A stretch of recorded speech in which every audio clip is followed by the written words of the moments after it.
Economic issues are really hard right now. Knocking door to door. Last week, all people could talk about was jobs. After those awful layoffs, we're kind of concerned. There aren't, that is a discussion that is going on right now. How much the state or the city or government in general should do to create jobs. Whether we ought to just drop taxes and let business go gung-ho, or whether we ought to make active job creation a part of government. Yeah, I think some of the things that we can do is provide tax incentives for future-looking new industries and businesses.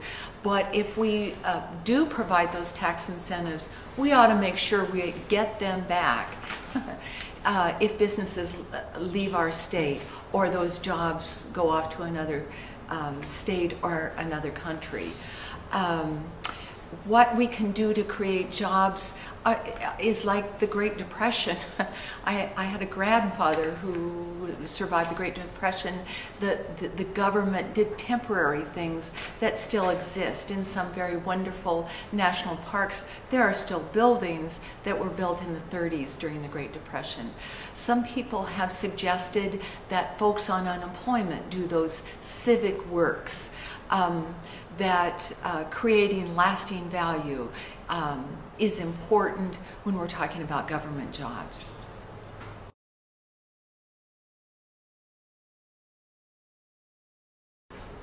You know, just last night, I had what I billed as a teacher town hall meeting. I invited 300 teachers in my district to input to me what they feel would be valuable to streamline education.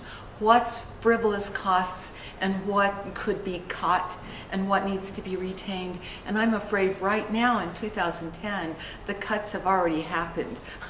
We're down to the bone, and what's happening in schools is necessary to have happen in schools.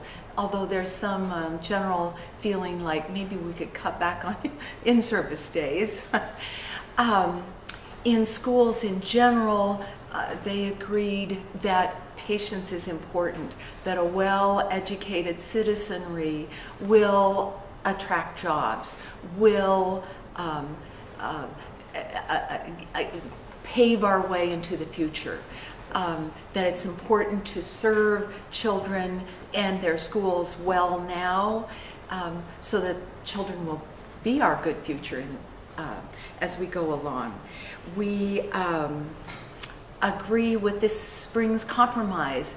The governor and the legislature cut a whole lot out of budgets and then said that's enough.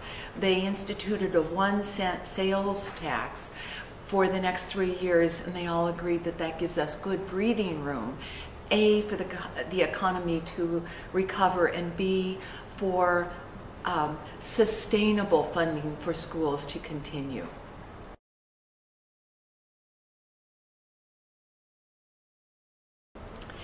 I have a number of reasons for wanting to run. One is that I believe I'm a good fit for my district. I've been doing a lot of door-to-door, and I find positive, cheery folks who are civically responsible. They want the best for society, for children, teens, schools. They want the best. Yeah, I've kissed a couple of frogs. There's some of those really angry people out there too. But most folks in my district are financially responsible, civically responsible, socially responsible people who feel like they have a good society that wants to continue to get better. And number two, I'm not a single issue person. I'm one of those people who knows a lot about a lot of things and is willing to learn more. One of the reasons I'm going to door is that I'm learning issues I never even knew about before. 3, I'm a dietitian and a certified personal trainer. I'd like to introduce the concept of health responsibility. The choices we make for food and activity are extremely important for our long-term health. And 4, another thing I'd like to achieve in office is that I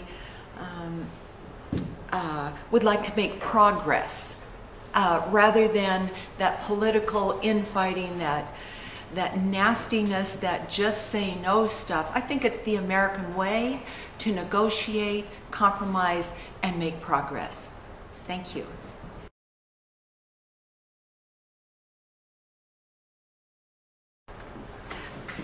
Thank you for asking me for what I'd like to talk about. You know, I've been doing a lot of door-to-door, asking my future constituents what is of interest to them, and the big 3 are schools, taxes, and jobs.